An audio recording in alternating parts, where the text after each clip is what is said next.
Hello everybody, this is the September 11th, 2020 update for my garden this year.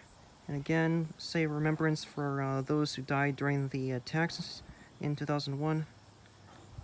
Anyway, this update is also important because the corn is approaching time for harvest. If you look closely, the husks surrounding the corn ears are finally turning brown. Due to the nature of weather during the fall, I often have to harvest corn earlier than you would harvest it farther south because there is a high risk of the popcorn getting moldy if you leave it on the stalk too long. Another thing interesting, of course, the pumpkin vines are finally dying from powdery mildew catching up with the plants, but this one pumpkin is almost time for harvest. It is quickly turning orange. There's only a small streak of green left, and I should be able to harvest it maybe at the beginning of next week or at the end of the weekend, based on how fast it's turning color.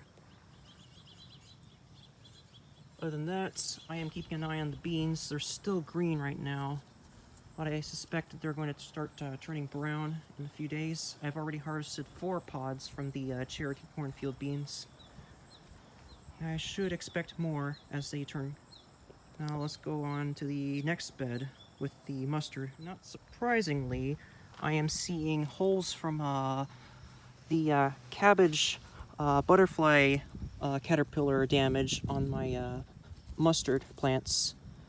Although plants tend to survive caterpillar damage better than my collard I've planted, they still aren't immune to the damage from this caterpillar, and they have holes. The main reason I planted them, though, is because the black mustard and field mustard more often escapes cultivation and survives readily in the wild in Ohio, so it'll be more likely to thrive in spite of caterpillar damage. Anyway, I harvested some earlier this afternoon, and hopefully I can saute some greens. Maybe I can go ahead and make a video for that as well. Keep an eye out for any video updates on that.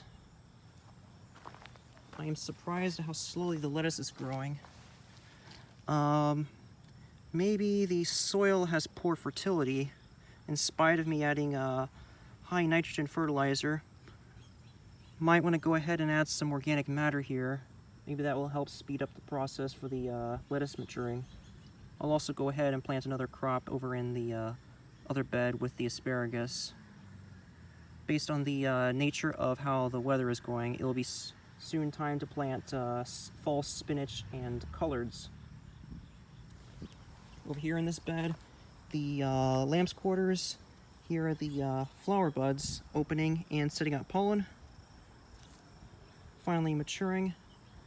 I am impressed with how quickly the lamb's quarters are setting out flowers, and hopefully they will mature enough for me to get some seeds this year and plant again next year.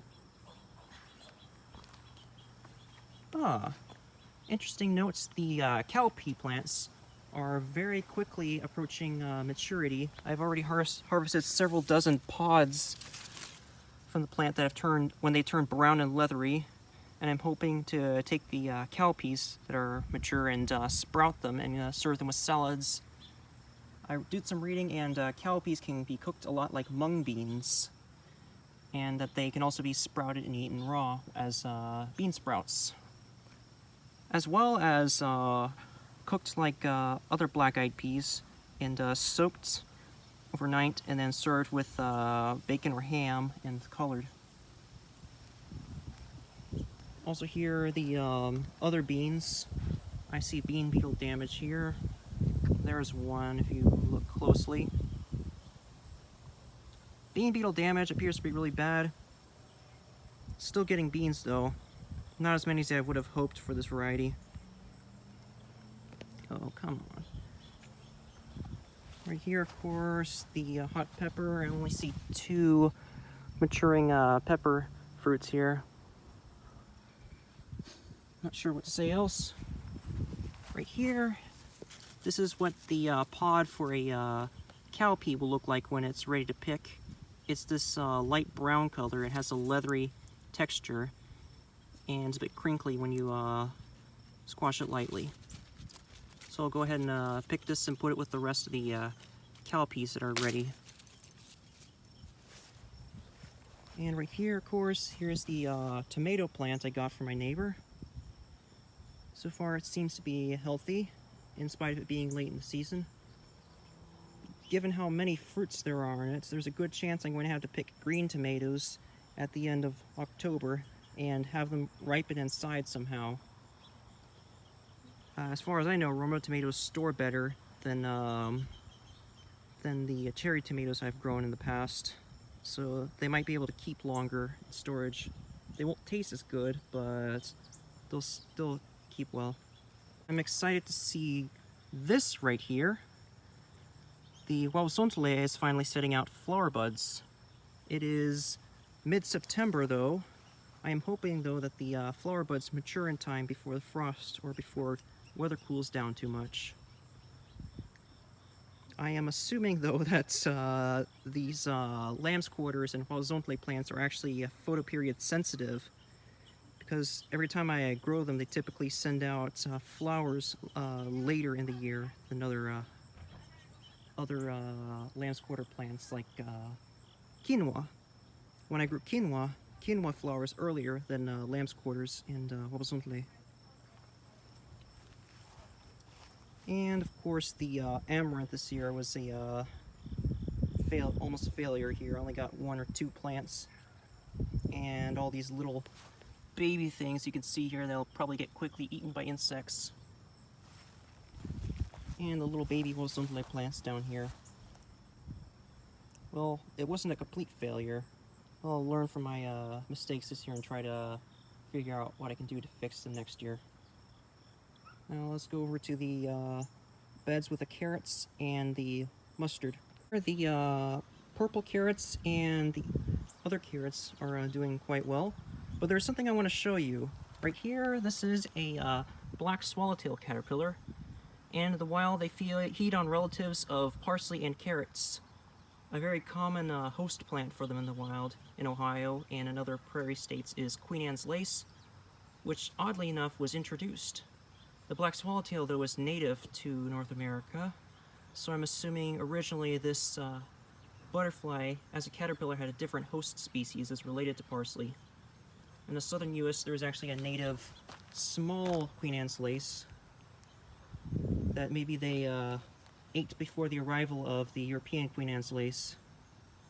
Because the plants are relatively healthy here, I'm leaving the caterpillars alone unless they pose a serious threat to the maturity of my carrots.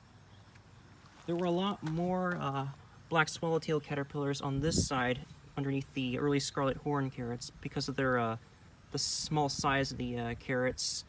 I transplanted and moved the caterpillars over to a parsley plant that I'm letting go to seed in my yard, so they had something to eat without them risking killing the carrots.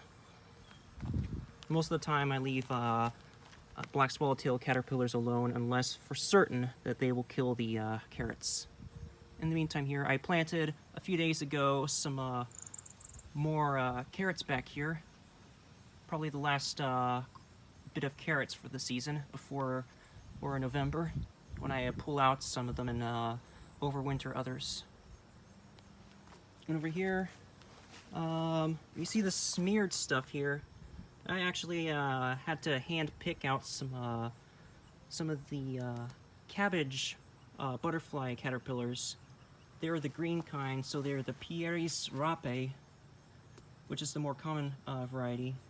The thing about that particular caterpillar, it's camouflaged better against the green color of the leaves, but it's more of a cyan green color caterpillar. Could explain why they are more likely to kill collared plants than mustard and arugula, like I planted here. In a few weeks I should be able to eat the greens from this wild radishes, arugula, and the mustard, provided of course the plants don't get completely killed or devoured by the cabbage butterfly caterpillars. Meantime, I have to go out here every other morning and check the plants for caterpillars and hand pick them. Although these plants are better able to sustain damage from European cabbage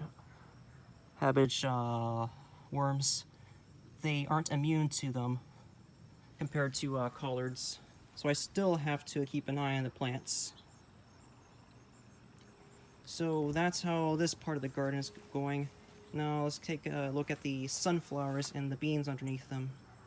Now, concerning the sunflowers, one thing I noticed about the seeds on these heads, they're very tightly packed.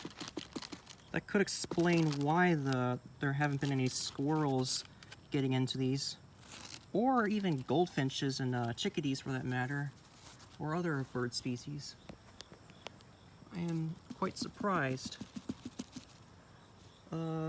Neighbor who's growing these wants to continue to keep an eye on the heads and allow the sunflower heads to continue drying outside. Maybe if they fall out, then any birds can possibly eat them. But given the fact that I don't see any missing seeds from these seed heads, and the fact that the seed heads are still intact on these sunflowers, probably if he wants to attract birds next year, he might want to grow a wild sunflower variety with more branched heads. I know I may have said that already in a previous update, but it's becoming more and more apparent as the seed heads mature on the sunflowers. In the meantime, the beans underneath the sunflowers, they're still green, but as I said earlier, I've already harvested 4 dry leathery pods from the Cherokee cornfield beans that I've been allowing to mature. My yields appear to be pretty low this year due to poor soil fertility and bean beetle damage. I'm hoping to get better yields next year when I can actually grow the beans in more favorable conditions with more fertile soil. So that's how the that's how the Cherokee cornfield beans are doing.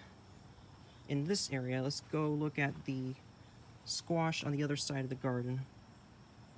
Although these squash plants were infected with powdery mildew later in the year than the pumpkins on the other side of the garden, they did actually get powdery mildew after all. And they aren't immune to them, I guess. They aren't immune to powdery mildew. In the meantime, I'm allowing the plants to continue maturing fruit. If you're following my update for the vining yellow crookneck squash, this is my second seed fruit maturing. I pollinated around September 6th, earlier in the beginning of the week. And if I'm not mistaken, it looks like the fruit is growing properly. Keep an eye on the plant to make sure it doesn't abort the fruit. And hopefully I can get a second seed fruit for the vining yellow crookneck. It's also reaching a point now where the Holmes Kusa squash is no longer setting out fruit readily. I'm still getting a couple fruits here and there, but not quite as abundant as I used to earlier in the year. There's this one here. I might go ahead and pick it and stir fry it. It does have some squash bug damage and cucumber beetle damage on the edge of the tip, but it's still edible. And of course, a lot of the fruits are being aborted prematurely. I don't know what's going on. Maybe it's the pressure from the powdery mildew. Here is the other seed fruit. The skin is getting harder, but it's still not firm enough for me to go ahead and pick the fruit for seed, and it's still too early. I want to go ahead and wait until the middle of October, until the first frost, before harvesting any other fruits from these plants for seed. Now, if I'm not mistaken, okay, hold on. And here is the popcorn. the cobs are starting to develop brown husks around the cobs, but compared to my other bed with corn, these cobs aren't quite ready to pick. Might wait a few more weeks before harvesting these cobs compared with the other bed. Now, that should be it, other than these beans here, which I am impressed to see that there were actually a few beans that developed underneath the corn, in spite of the severe bean beetle damage in this bed. Okay, that should be about it for this week. Hope you enjoyed it. If not, that's okay, but I guess you can go ahead and subscribe if you like. I plan on getting better at editing videos in the future. So, thanks for watching, and goodbye.